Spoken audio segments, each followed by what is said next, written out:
everyone, I'm Madina. I am your guest host today, and this is the first show of VodTalk Academy.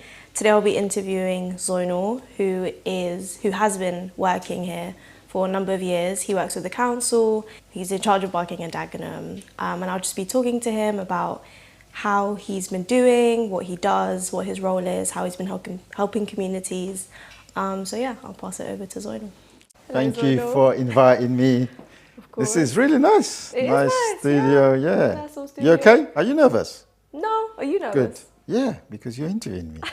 But anyway, as Madina said, I'm Zoinul Abidin, Head of Universal Services for Barking and Dagenham Council. And Madina, I should start with a joke, because I like a bit of joke. So, a lot of people struggle with my name. So, Zoinul Abidin, as from Scotland, but I'm not Scottish. Oh, That's my joke for the day. Love it, love it. Zoinul Abidin. Okay. Yeah. Have you ever been to Scotland? Edinburgh. Oh, business. A few weeks ago. Oh, business at a conference. Oh, yeah. okay. It's I good. like that. All right. How are you feeling today? All right, good. You're It's nice good? to be here. Yeah, it's nice to be here. Nice to talk to you. I know. I'm it's curious nice to what you're going to ask me. I myself am curious at how you're going to answer the questions, to be honest. Go for it. Go for it. All right, I have my questions here. My first question is, what motivates you to get up and do your best every day? So a few years ago, maybe 10, 15 years ago, I was at a training session. And that training was so powerful. So one of the things, it was 2 days training. And actually, if I think back, I learned probably something, but I don't remember. The only one thing I remember, the facilitator had a question on a slide. And the question was, do you have to pay your mortgage? Or do you have to pay your rent? So if I ask you the question, do you have to pay your rent or mortgage, what would you say? Yes. Yes. So then they cut out have and said, yeah, you don't have to. Yeah? There may be consequences if you don't. Yeah, I mean, of course. But it's better to mentally, in your head, think that you want to pay your mortgage. Okay. So when my wife says, do you want to do the dishes? I say, I don't have to, but I want to. Do you really want to? Obviously. So when it's want to, it's a better way. So getting out of bed, I want to go to work. I want to do something for the community. I want to. So whenever I want to. So when life gets a little bit tough sometimes, it's all in my head that I want to do things. And that's one, in terms of simple skill I'm passing on to people, to say there will be difficulties in life, but always think about you want to. But generally, in terms of what motivates me, is helping people. It's doing good for people. That's one of my big values.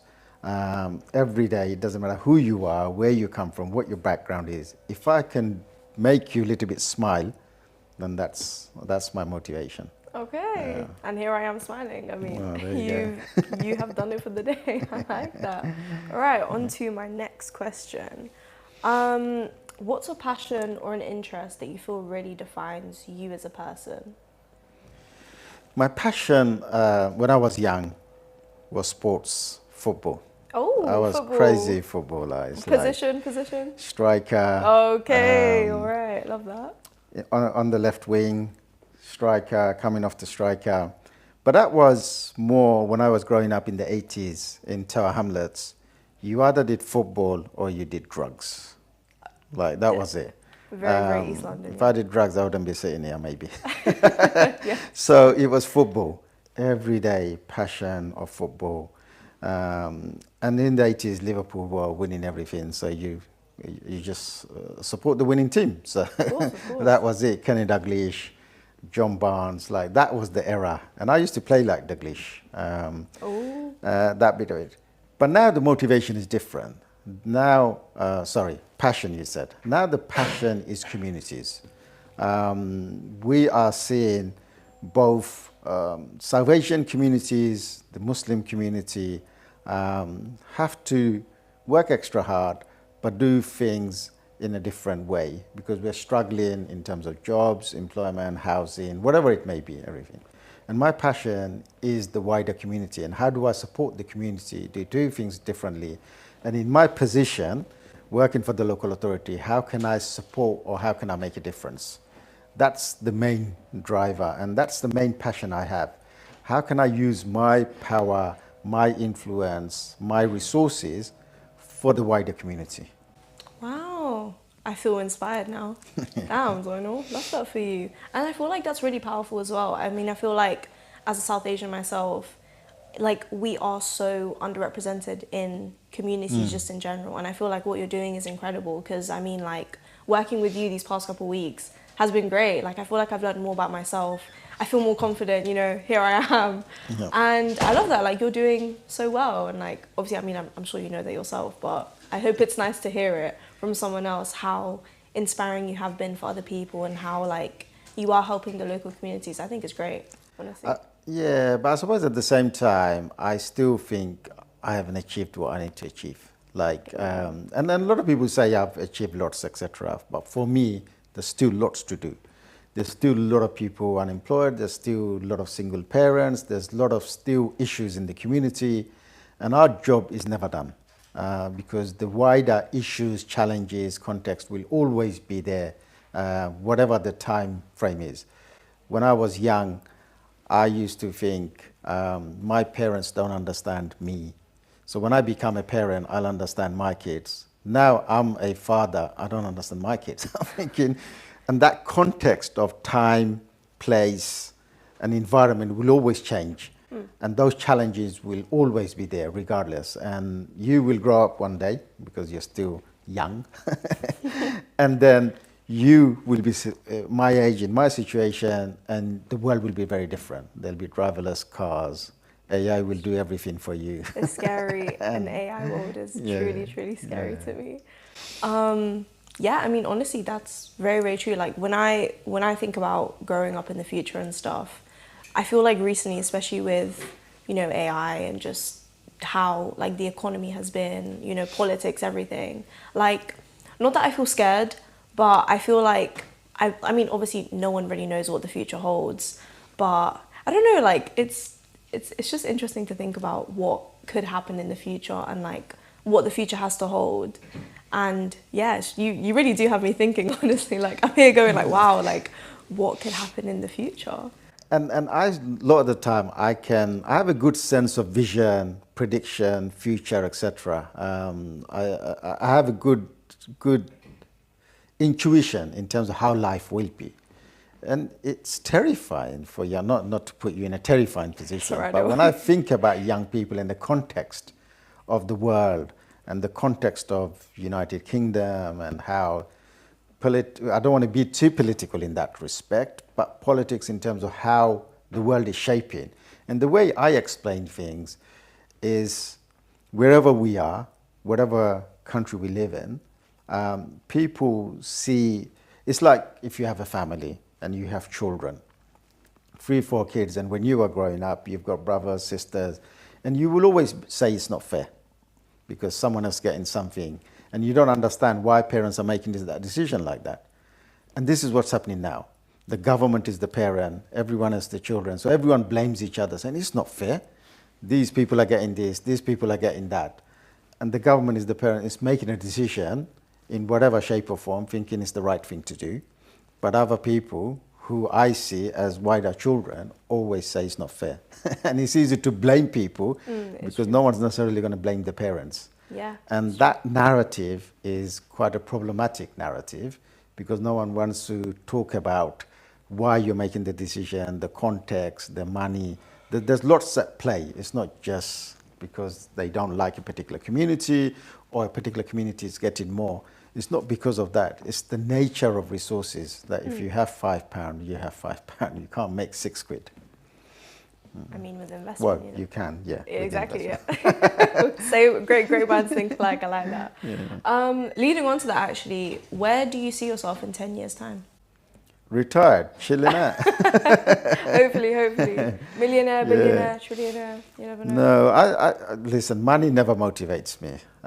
What motivates me is communities, and I just want to retire soon. Soon in the sense that I want to when you do a job, you're constrained by bureaucracy, constrained by hierarchy, and to be fair, not many of these constraintment, they can manage me in that sense. So I still get to do what I need to get to do, but I want to be free in the sense that I really want to help people in the community who have talent and who have a passion. And I've got good ideas, good mentoring, coaching skills, etc., that I want to make a difference to people's lives. And I don't want them to pay me, and I don't want to talk about money, but back to original question, I want to make people smile. I want to make people's dreams come alive. That's my big passion. And if I could, in 10 years' time, I just want someone to ping me an email to say, can you help me with this idea I've got?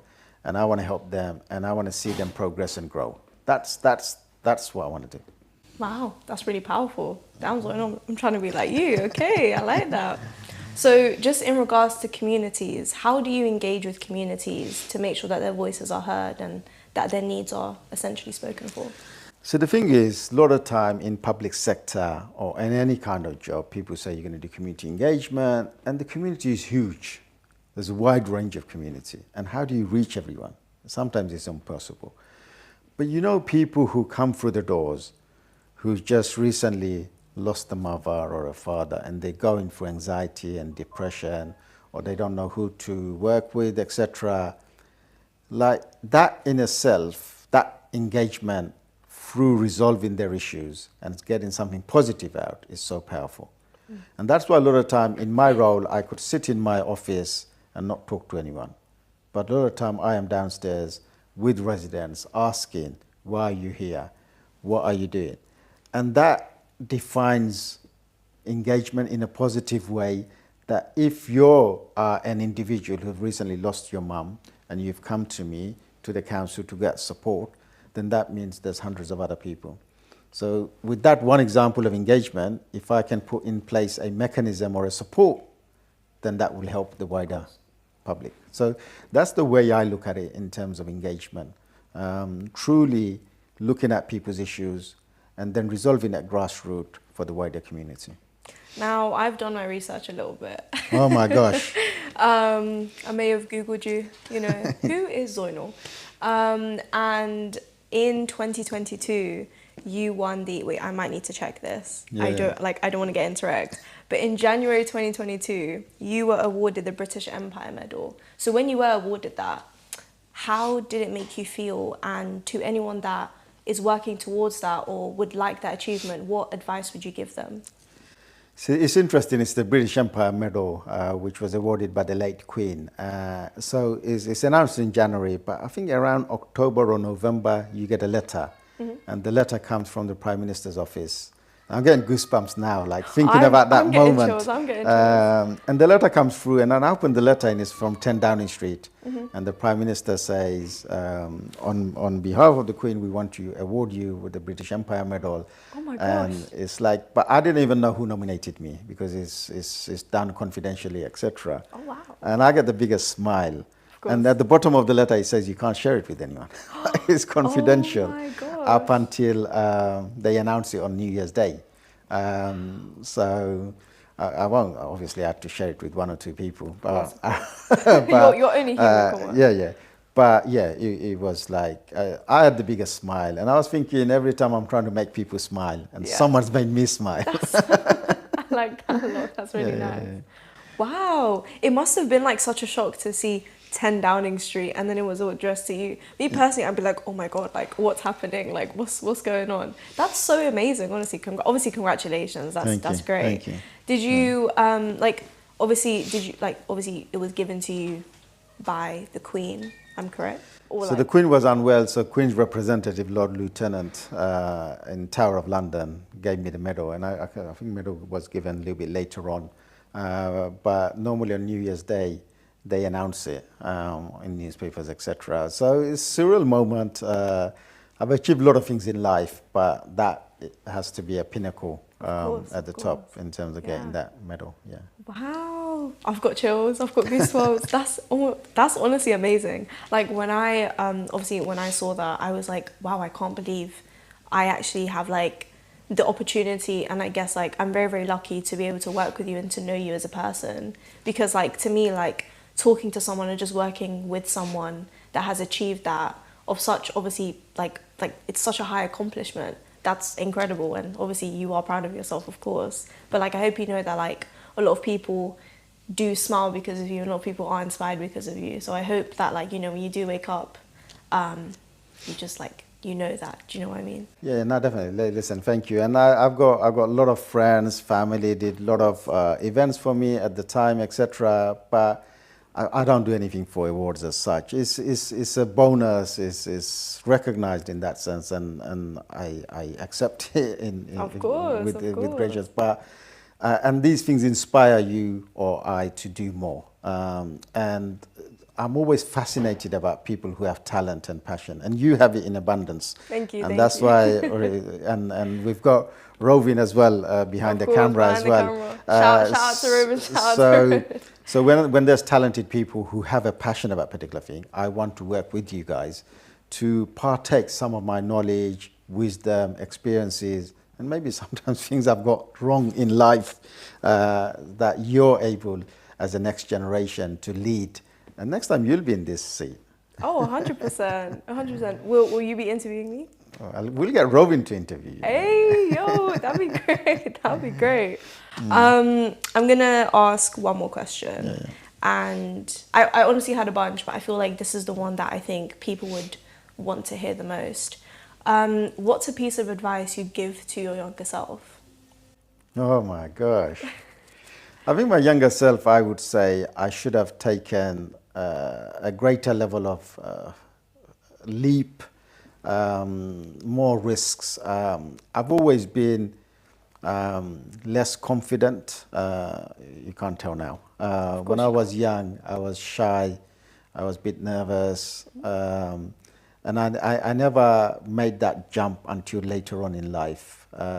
So if I started 10 years earlier, then maybe I would have accomplished far greater things for the community. I still think I didn't achieve to my full potential. And that's probably because when I was growing up, being from ethnic minority, from the Bangladeshi community in hamlets, there was no role models. We couldn't see anyone else like ourselves doing things and achieving things. So we were always holding back, saying that place is not for us, not for us. Until I went on to this CLAW leadership program. And that changed my life in terms of giving me that confidence, giving me that stature to go and do things and not worry about people. But always been a bit nervous and making jumps. So when I was growing up, I wanted to be a newsreader. I wanted to be on TV, presenting stuff, etc. You do give off that kind of vibe. Yeah, camera loves me. Of course. I mean, come on. We can tell, come on. But I never made that jump. It's always been safety, work in local government, do bits and pieces. But yeah, so I say to people, if you have a dream, jump for it, go for it. Kick doors in if they don't open, but make your dreams come alive. Wow, I'm feeling inspired. I've got chills. Honestly, like, I remember like my first time meeting you, obviously. When we had like, obviously, like just a little chat to get to know each other. I remember in that moment, I was feeling very demotivated because obviously like with what I want to do, like not a lot of people from like our community like do it. And I remember just thinking like, wow, like someone does believe in me, and someone like in your position can't like, is telling me that I can do it and I can achieve my dreams. And I think that's really powerful. And I feel like now, especially in the economy, you know, like just like it's so hard to find a job. It's so hard to be stable and secure. Just in any industry in general, I feel like it's so powerful to hear that from someone that has like reached your position. Obviously you want to achieve more. Like honestly, I'm the same. Like I feel like every single time I hop on a project or I do something, I feel like I should be doing more. Even now, like I feel like I should be doing more. Do you know what I mean? Yeah. But it's always so nice to hear it from someone that has achieved a lot, because you think, wow, like they believe in me, so why shouldn't I believe in myself? Like even now I'm like, I can do it, you know? Like I feel like I'm gonna walk out and I don't know, like make the next blockbuster. Do you know what I mean? Like it's powerful and it's really inspiring. So thank you a lot for obviously sharing those words. No, and thank you for the compliments. Of But course. just to reinforce it on camera to all the audience, I believe in you, Madina, and you're talented, and you will be able to produce the big blockbusters, etc. And I think for all of us, regardless of what age we are, those opportunities when they come up, we have to grab them. And you're grabbing this opportunity like this now. This conversation, we don't know where it's going to get to, who's going to spot it, who's going to make the call, who's going to ask you to do something. And that's the other thing. In life, what I've seen, you can't plan things. Opportunities will come up, chances will come up, and you grab it. But if you wanted to have a plan, the plan might not work out. True. Plans are plans. But even today, we're sitting in this studio. 6 months ago, I never thought we'll have a studio in here. I never thought I'd be in a studio talking to you. Like, honestly, like obviously, like my sister's spoken about you and like, you know, like what you do and stuff. And I never thought I'd actually be sitting here talking to you about your achievements, your accomplishments, who you are as a person, what defines you, and like just what you do in general. I feel like it's just insane to me, to be honest. Like I feel like sometimes in life, like you have your I made it moment. Have you had your I made it moment yet? Or do you think it's still yet to come? No, I think I've still got lots of big ideas and projects. But recently, last February, the King and Queen visited Barking Learning Centre, Barking and Dagenham Council. And it's like the I moment was like, not because I wanted to do it, but in the council, the leadership chose me to show the king around. Oh wow! And I thought like, wow, like okay. I thought like that was like a moment. Because the Queen gave me the British Empire Medal, and then her son, who's become the king, Charles, who I was a great admirer where I was growing up, him being a prince in terms of his outlook, values, and the way he communicates. And then whatever many years later, I didn't want to say that many years because you give my age away, but I was chosen to show the king around the Barking Learning Centre, introduce him to partners, etc. That was like surreal. Of course. So I feel like lots of things I have achieved, but I still have big ambitions for the community. Big things around homelessness. And it's ironic, recently the government has announced, the new Prime Minister, Burnham, that they want to end homelessness. And I've been thinking about that for the last 2 years. And now that's motivated me to come up with a solution for ending homelessness in Barking and Dagenham. Incredible. And that's my next big project. Wow. Okay, so ending homelessness. Come on. I like that. I like that. Of course. I mean, it's like, it's an incredible thing to even like want to achieve and accomplish. Because I feel like, to be completely honest and candid, I feel like a lot of people do, like, how do I say it? I honestly feel like a lot of people just want to achieve things for themselves rather than like to help for the greater good, if that makes sense. Yeah. I mean, obviously, like, you know, like every person for themselves, I completely understand that. But I feel like it is important to consider the people around you and to consider, like, especially like in your position, like what you can do to help further communities, to help, you know, like have people engage and like have people reach out and actually talk, because like it is really, really hard to actually like own up and say, I am struggling, I do need help. And I feel like it's obviously really important. But yeah, honestly, I mean, I could go on and on, obviously. But yeah, wow, like I'm speechless, honestly. I'm speechless. Now, just that on last note, maybe, the thing is, all of us can help people. Of course. But the most powerful way of helping people is helping people who can't help themselves, the vulnerable people, the homelessness community who have so many barriers. So that's the other bit to it. A lot of people will say, I do this, I do that. Like, but are we really helping the people who need the help? That's the motivator for me. I like that. Wow.